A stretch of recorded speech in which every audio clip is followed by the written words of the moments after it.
El Ministerio de Curación, capítulo 3. Con la naturaleza y con Dios. La vida terrenal del Salvador fue una vida de comunión con la naturaleza y con Dios.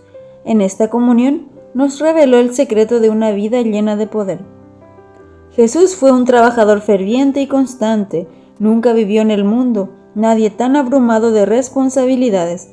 Jamás alguien llevó la pesada carga de las tristezas y los pecados del mundo.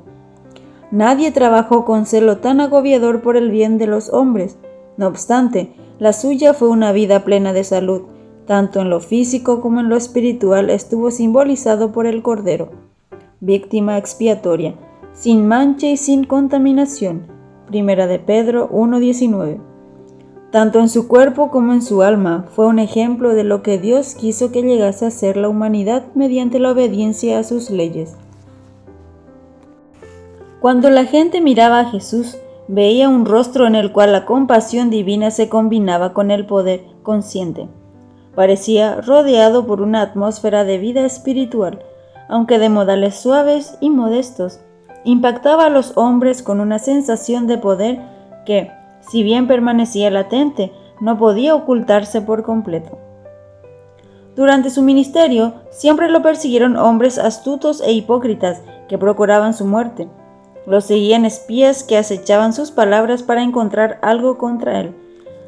Los intelectos más sutiles e ilustrados de la nación procuraban derrotarlo en controversias, pero nunca pudieron aventajarlo.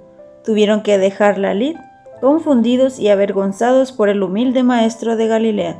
La enseñanza de Cristo tenía una lozanía y un poder como nunca hasta entonces conocieron los hombres. Hasta sus mismos enemigos hubieron de confesar: jamás hombre alguno ha hablado como este hombre. Juan 7:46.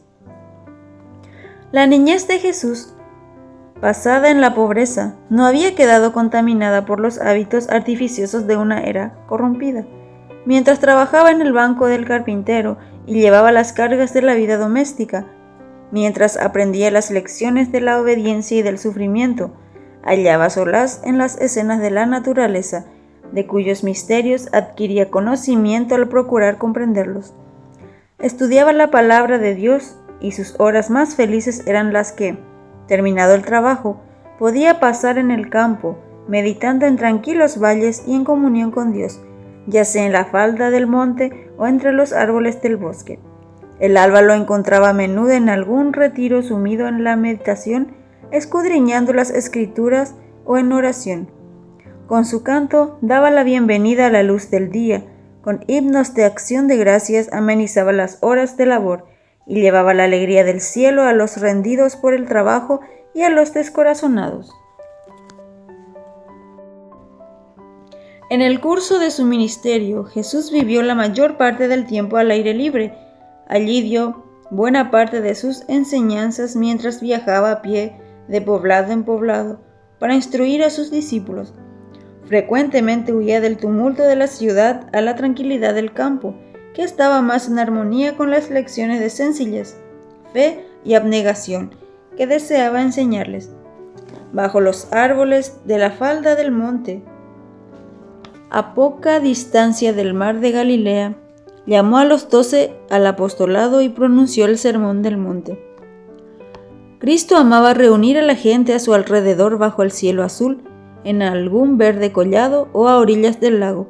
Allí, rodeado de las obras de su propia creación, podía desviar los pensamientos de la gente de lo artificioso a lo natural. En el crecimiento y desarrollo de la naturaleza se revelaban los principios de su reino. Al alzar la vista hacia los montes de Dios y al contemplar las maravillosas obras de su mano, la gente podía aprender valiosas lecciones de verdad divina. En días venideros, las lecciones del Divino Maestro les serían repetidas por las cosas de la naturaleza.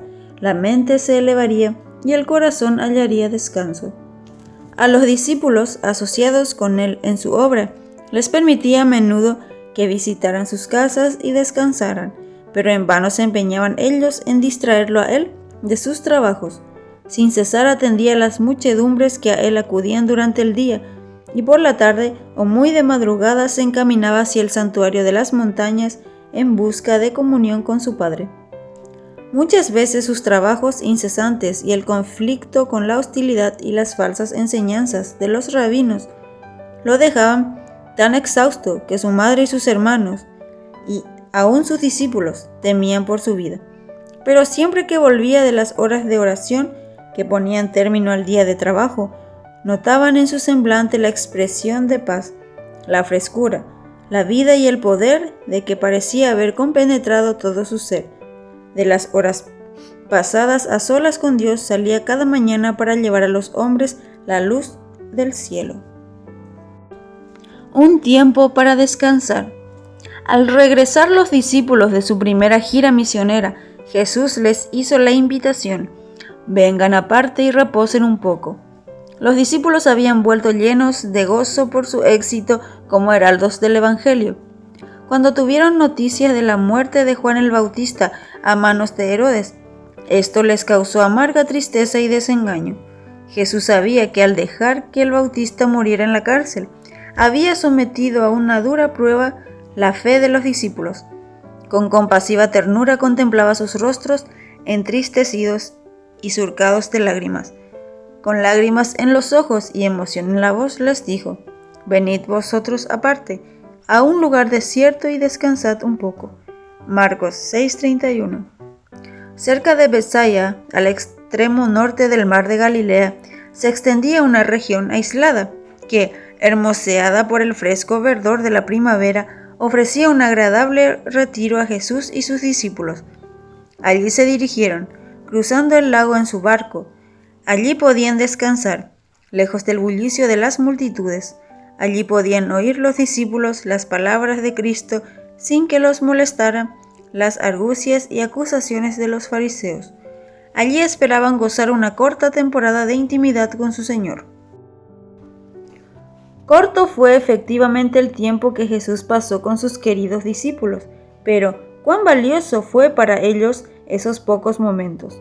Juntos hablaron de la obra del Evangelio y de la posibilidad de hacer más eficaz su labor al acercarse a la gente.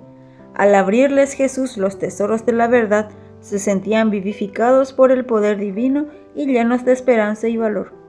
Pero pronto volvieron las muchedumbres en busca de Jesús, suponiendo que se habría dirigido a su retiro predilecto.